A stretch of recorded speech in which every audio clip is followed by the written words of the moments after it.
News చూస్తున్న మంత్రి నారా లోకేష్ బీహార్ లో పర్యటిస్తున్నారు. మలి విడత ఎన్నికల ప్రచారం నేటితో ముగియనున్న నేపథ్యంలో పాట్నాలో ఎన్డీఏ అభ్యర్థుల తరపున లోకేష్ ప్రచారం నిర్వహిస్తున్నారు. ఎన్డీఏ అభ్యర్థులను గెలిపించాలని ఓటర్లకు విజ్ఞప్తి చేస్తున్నారు. ఈ నెల 11న రెండో విడత ఎన్నికల పోలింగ్ జరగనుంది. ఇక 14న ఓట్ల లెక్కింపు చేపట్టి ఫలితాలను వెల్లడించనున్నారు. क्षेत्रों में और सांसद सुरेंद्र सिंह नागर जी हैं,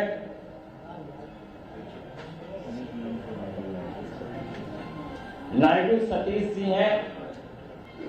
मेरा विनम्र निवेदन आदरणीय नारा लोकेश जी से है कि आपको संबोधित करें।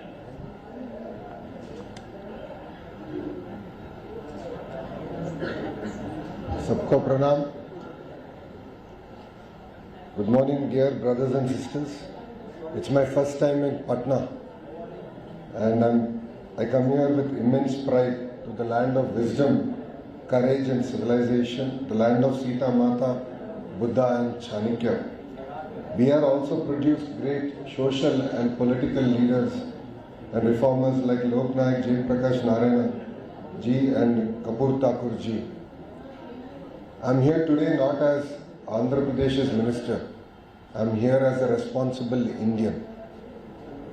This election is a very defining movement in Indian politics. So as an Indian, I felt it is very important to be here, to be part of the campaign and to exchange ideas and also appeal to the youngsters of Bihar on why India should get another clear term. Wherever I go, I give 3 clear reasons why anyone should take a decision in a certain manner. The first one is that we have a leadership with clear track record, a leadership that is clean, that has offered a corrupt-free governance, a leadership that is working with the Honorable Prime Minister to change the face of Bihar. I jokingly said that in Bihar there is Nani leadership, Narendra Modi ji और नीतीश कुमार जी की leadership. जैसे आंध्र राष्ट्र में नमो की leadership है, वो होता है नायडू जी और मोदी साहब का leadership. So this leadership with vision, courage is looking forward to taking the great state of Bihar ahead. सबको पता है विकसित भारत जो प्रधानमंत्री ने तय किया, उसमें बिहार का भी रोल बड़ा है और बिहार का इकोनॉमी भी $1 ट्रिलियन इकोनॉमी की बनने का है। और सेकंड कारण यह होता है कि पावर ऑफ डबल इंजन सरकार, जैसे बिहार के जो पार्टीज है एनडीए में और आंध्र राष्ट्र में हमारे पार्टी तेलुगुदेशम पार्टी भी एनडीए में। सो जो पिछले बजट में आप देखें तो जो फाइनेंशियल एलोकेशंस हुआ है बिहार को और आंध्र राष्ट्र को, सो नंबर 1 बिहार को हुआ है, दूसरे नंबर 2 आंध्र राष्ट्र को हुआ है। ये फाइनेंशियल एलोकेशन से बढ़िया इंफ्रास्ट्रक्चर प्रोजेक्ट्स बन रहे हैं, अच्छे एजुकेशनल इंस्टीट्यूशंस बिहार को हम ला रहे हैं। और अब वो एनडीए का ये सोच है कि केवल दिल्ली का निर्णय नहीं, मिलजुल के पॉलिसीज बनेंगे और जो राष्ट्र के लिए होना है वो पॉलिसीज या कंपनीज जो राष्ट्र लाएंगे उसके लिए दिल्ली का सपोर्ट भी बहुत है।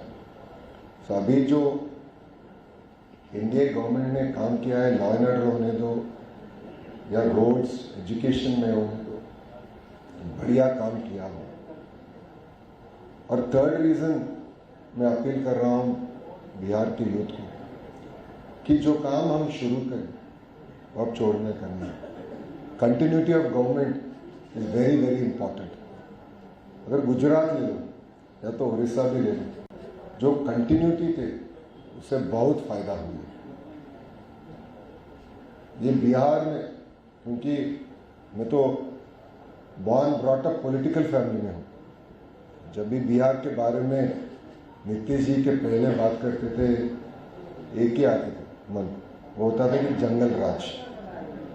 बट कल रात में पटना में पूरे इंडस्ट्री एसोसिएशन से मिले थे और रात इधर उधर चल रहे थे, पूरे वाइब्रेंट सिटी हमारे को दिखाते। और जब भी किसी से भी बात किया ना, उन्होंने बोले कि यार लॉ एंड ऑर्डर अच्छे कंट्रोल में है, बड़ा काम चल रहा है। वो एक साइड, और दूसरा साइड मैंने एक वीडियो देखा था, एक बच्चे को पूछे थे कि अगर अपोजिशन में जो पार्टी है उनको चांस दिया तो क्या होगा। उन्होंने बोला मैं बंदूक पकड़ के घूमूंगा, और वो बहुत छोटा बच्चा था।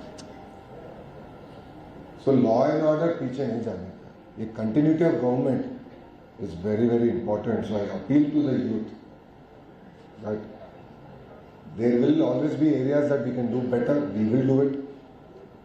But change hurts a lot more. Change of government hurts a lot more. वो आंध्र राष्ट्र का भी एनालॉजी लेना है, क्योंकि 2019 में आंध्र राष्ट्र में भी लोग ने एक चांस दूसरे पार्टी को दिया था। लॉ एंड ऑर्डर में बहुत दिक्कत हुई, इन्वेस्टमेंट्स नहीं है, पूरे लोग हमारे राष्ट्र को छोड़ के भाग गए थे। ऐसे ही परिस्थिति बिहार में नहीं आने का है। इसलिए यूथ को मैं अपील कर रहा हूँ कि एनडीए को एक और टर्म देना है और बिहार को डेवलप्ड नेशन की तरह देखना है। और प्रधानमंत्री साहब भी कल स्पीच में बोले थे कि बिहार में स्टार्टअप बिहार होना है या हैंड्स अप बिहार होना है। सो आंध्र राष्ट्र में एनडीए सरकार जो नरेंद्र मोदी जी के लीडरशिप में, हमारा मुख्यमंत्री Chandrababu Naidu ji one house one entrepreneur का मॉडल लेके जा रहे हैं। माइक्रो होने दो, स्मॉल होने दो, मीडियम होने दो, 10,000 रुपये का भी बिजनेस होने दो। माइक्रो एंटरप्रेन्योर्स को कैसे प्रमोट करना है, उनको आगे कैसे लेके जा रहे हैं, वन हाउस वन एंटरप्रेन्योर के स्लोगन से हम चल रहे हैं। बट मेरे को एक शॉक मिले थे कल, सब लोग बोल रहे हैं इधर के party one house one government job बोल रहे हैं, वो कैसे होगा?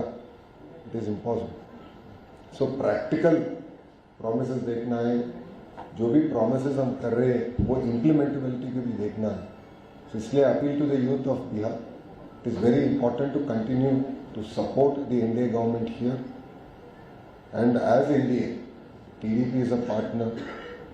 We're all working together, and only strong states make strong nation. And if India has to be Vikasit Bharat, the role of Bihar is very, very critical in it. And development of Bihar is very, very important for India at large. So as an Indian, I've come here to appeal to the youngsters, to the various industry bodies. I took it on me as my responsibility to be here. And I'm sure that the youngsters of Bihar will make the right decision and give the NDA government here another clear term. Thank you very much. Thanks to the media for having me here. And I look forward to visiting Patna and Bihar. This being my first visit, I go back learning a lot. I've had amazing interactions with industry partners, various other bodies here. So I believe that there's a lot that both Bihar and Andhra can work together in, especially in the sector of agriculture, food processing. So I look forward to coming back here and interacting with you all over. Thank you very much and Jai Hind. बहुत बहुत धन्यवाद। Thank you. अलग से करेंगे, 1-to-1 करेंगे sir, 1-to-1 जाए।